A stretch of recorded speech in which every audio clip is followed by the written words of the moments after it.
اعوذ باللہ من الشیطان الرجیم، بسم اللہ الرحمن الرحیم۔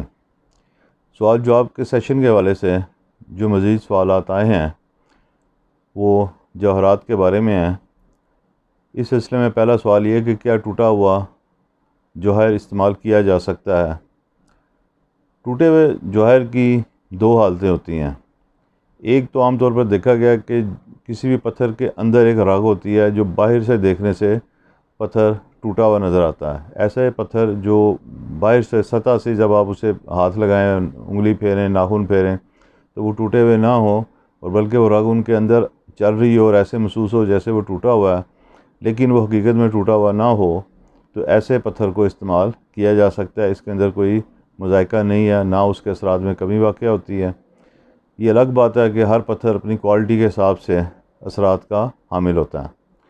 تاہم وہ پتھر جو ٹوٹ جائے، اس کا کنارہ بر جائے، یا بالکل ہی ایک بڑا ٹکڑا اس کا الگ ہو جائے، یا کسی بھی صورت میں اگر وہ پتھر ایک چوٹ زدہ پتھر ہے، ایک زخم شدہ پتھر ہے، تو ظاہر سی بات ہے کہ وہ ناقص ہوگا۔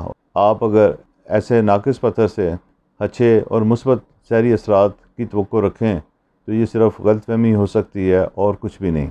بلکہ میرے تجربے میں تو یہ ہے کہ ایسے لوگ جو اس طرح کے جوہر کو استعمال کرتے ہیں وہ کسی نہ کسی مزید مشکل کا شکار ہو جاتے ہیں، کیونکہ بعض اوقات دیکھا گیا کہ انسان پر پڑنے والے مسائل کی وجہ سے بھی پتھر چٹک جاتا ہے، اس کے اندر تریڑیں پڑ جاتی ہیں، یا وہ بالکل واضح طور پر دو حصوں میں تقسیم ہو جاتا ہے۔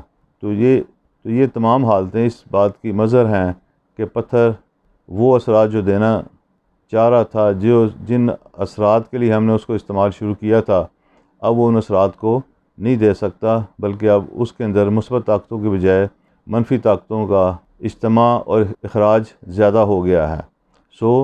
اس پتھر سے نجات حاصل کرنا ہی بہتر ہے۔ ایک سوال اور تھا کہ ٹوٹے ہوئے پتھر کو اگر ضائع کرنا ہو یا خراب پتھر کو ضائع کرنا ہو تو اسے کیسے کریں؟ صاحب کا سوال ہے کہ جب پتھر کو ضائع کیا جاتا ہے تو اس کے ساتھ جو دھات استعمال کی جا رہی ہو تو کیا اس کو اپنے استعمال میں دوبارہ لے آنا چاہیے؟ یعنی کہ اگر چاندی کی انگوٹھی بنی ہوئی ہے تو کیا وہ چاندی دوبارہ استعمال کی جا سکتی ہے؟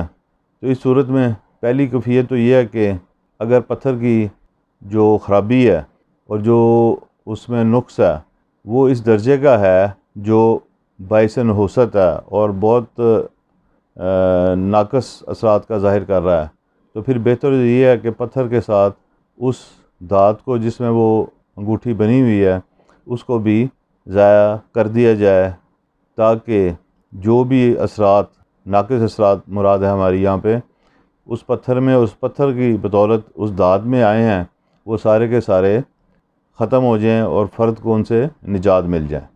اب تک کے لیے اتنا ہی، انشاءاللہ تعالی اگلی ویڈیو میں دوبارہ حاضر ہوں گے۔ تب تک کے لیے اجازت۔